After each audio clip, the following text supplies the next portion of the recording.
We're back on. Okay, many apologies for those who were watching before. I hope you did not leave. At some point, we lost the internet connection, which is not an uncommon thing here in Miami. We're still kind of entering the modern world here, and especially in areas where the lines are still above ground. Apparently, they are going to be burying the lines here in my neighborhood of Coconut Grove in Miami sometime in the next few months, and maybe then it'll be less of a problem, but it's extremely annoying. And I hope you don't hear the very yappy little dog a couple of yards over. But aside from that, we have some really great, a great new provider on our platform called Young Pioneer, and they go to really like off the beaten tracks of the world. Their name came from the Young Pioneers, which were the youth vanguard of the Soviet Communist Party, and a few other countries had them too. And it was really to indoctrinate children who could be maybe future party members someday, which was a big privilege in the Soviet Union because you got extra rations and all sorts of great things like that.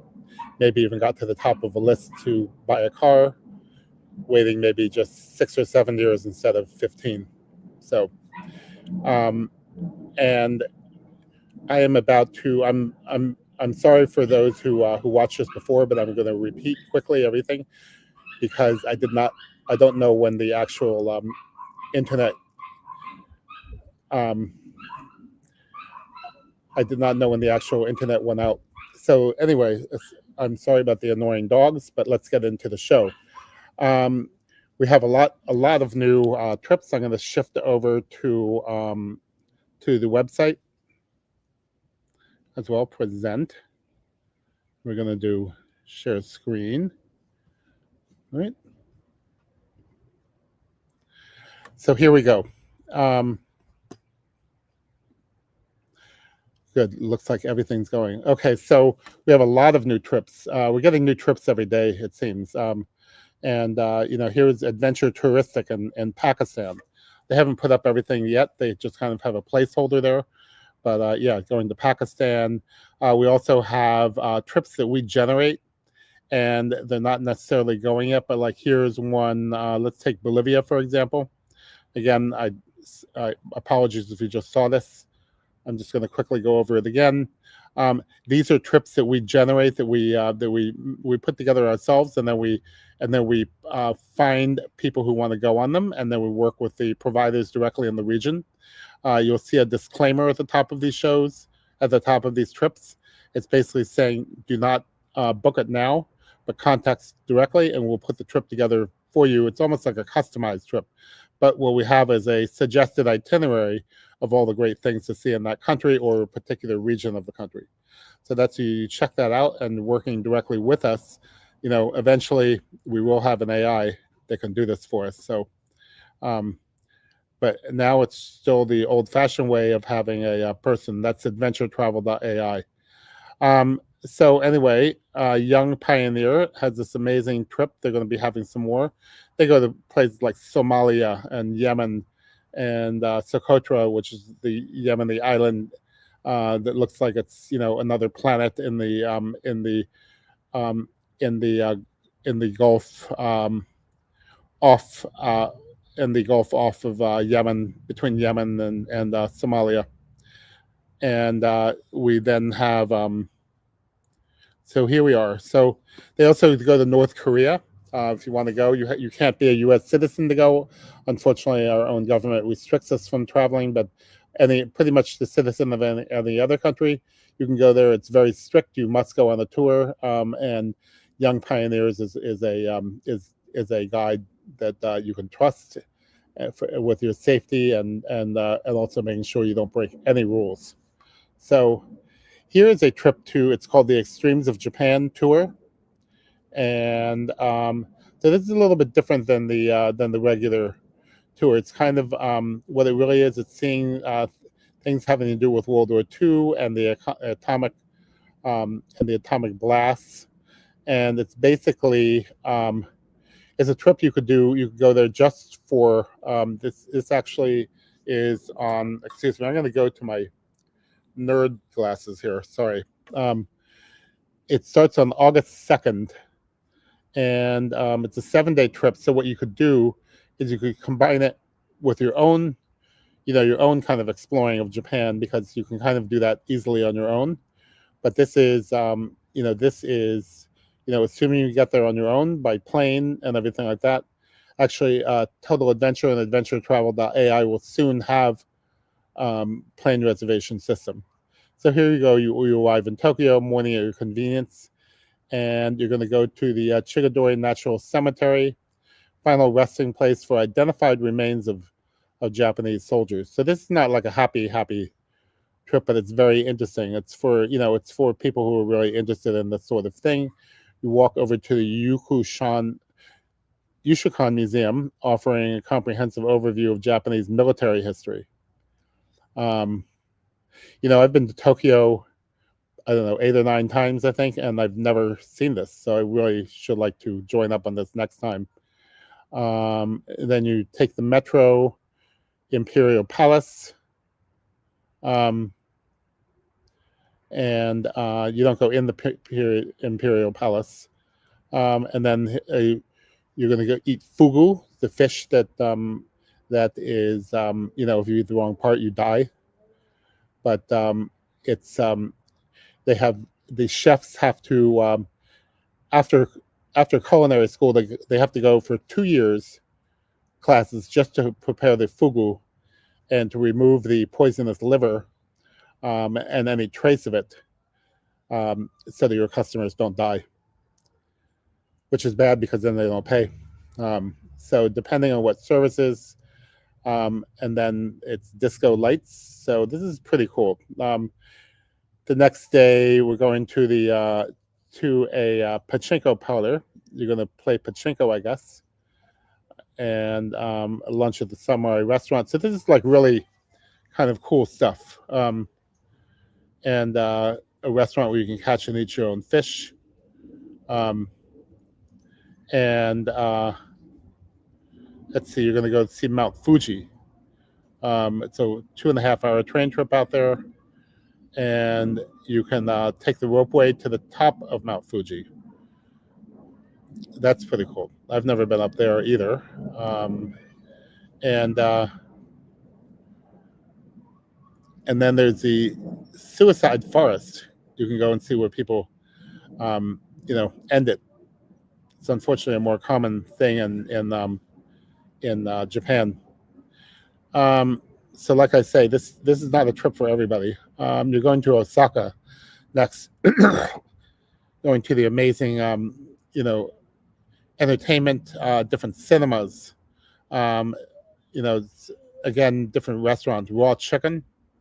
Well, if I saw somebody else eat it first, and then again, an old red light district. You're going to go then to Hiroshima. And that place I have been, and it's an eerie feeling when you're there as an American. You feel, a little bit guilty, I guess. And then you're going to stay overnight in Hiroshima. And then different sake bars and things like that. Next day, you go to Nagasaki, where they again, the second bomb was dropped. So these cities, by the way, are fairly modern because almost everything from before 1945 was obliterated. You're going to go for some tonkatsu soup. The end of the tour is in Nagasaki. So when you're down there in the southern part of the country, I believe, you can then go on your own. So this is what I say. This is a very unusual tour. The cost is in US dollars $3,174, and don't mind the decimal point on the end, and that's a conversion thing, probably from euro.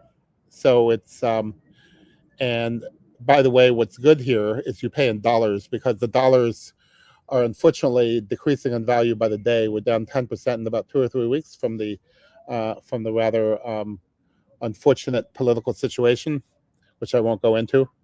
So because this is a travel site, not a political site, and so plenty of those out there, way too many. So the Extremes of Japan tour. $3,174. It leaves on, this is, by the way, this is in European way, August 2nd, 2025. Let's see what day that is. That's a Saturday. So, yeah, get to Japan. It's a little bit hot in Japan in the summer. It's kind of, Tokyo could be kind of compared to like New York in the summer, maybe a little warmer, like Washington in the summer. And so that's today's new tour, and we welcome um, Young Pioneer Tours, and we hope that soon they have a lot of their really amazing tours. We'll even have North Korea if they'll put it up. So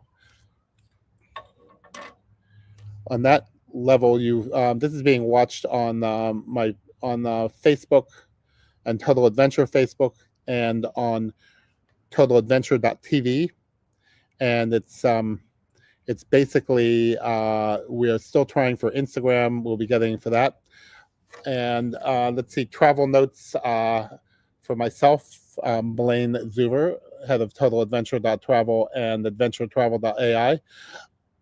I'll be leaving for Brazil next Monday night. I fly from Miami to Sao Paulo. I got there very early in the morning Tuesday. I get on another shorter flight that takes me out to Campo Grande in western Brazil. From there, it's another 5-hour drive to Bonito, which is in the Pantanal, a giant wetlands of Brazil with blue waters. We'll be doing a lot of snorkeling, rafting, kayaking, and all sorts of other action adventures. And I'll be doing broadcasts from there on Instagram and on Facebook. Perhaps at night I'll be using this platform. I won't be taking my laptop out into to go diving with. That'll stay in the of the places wherever we're staying that should have Wi-Fi. Out in the wetlands, I don't know if we're going to have, it depends how far away. We may or may not have connectivity, but either way, you'll definitely be able to see it at night. We will have connectivity at night of the really amazing landscapes, both above water and underwater. I'll be shooting with GoPro for the underwater landscapes, and not landscapes, but and they're not skiscapes either because it's fresh water. So it's amazing. I've never really done freshwater diving. This will be, and there's all sorts of unique fish found nowhere else. So that you'll be able to see that. That will be recorded on GoPro and then edited and shown on the show. So from that, we are going to, let's see.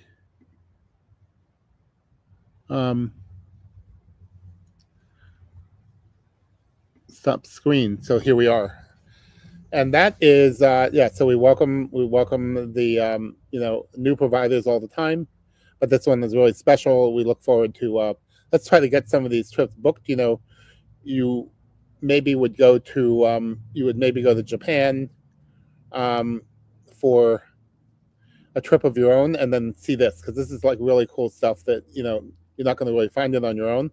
They know how to show you this. So they're really cool, really probably one of the coolest adventure travel providers I've seen yet. So on that note, we're going to sign off. We may be, we'll probably do another show here in the next couple of days, and then we're going to be live from Brazil. And after Brazil, I'll be back here in the States for just 2 weeks while I get my visa for Algeria. Then I'll fly from here to Paris, and then on to Algeria, Tunisia, and Malta. More on that later.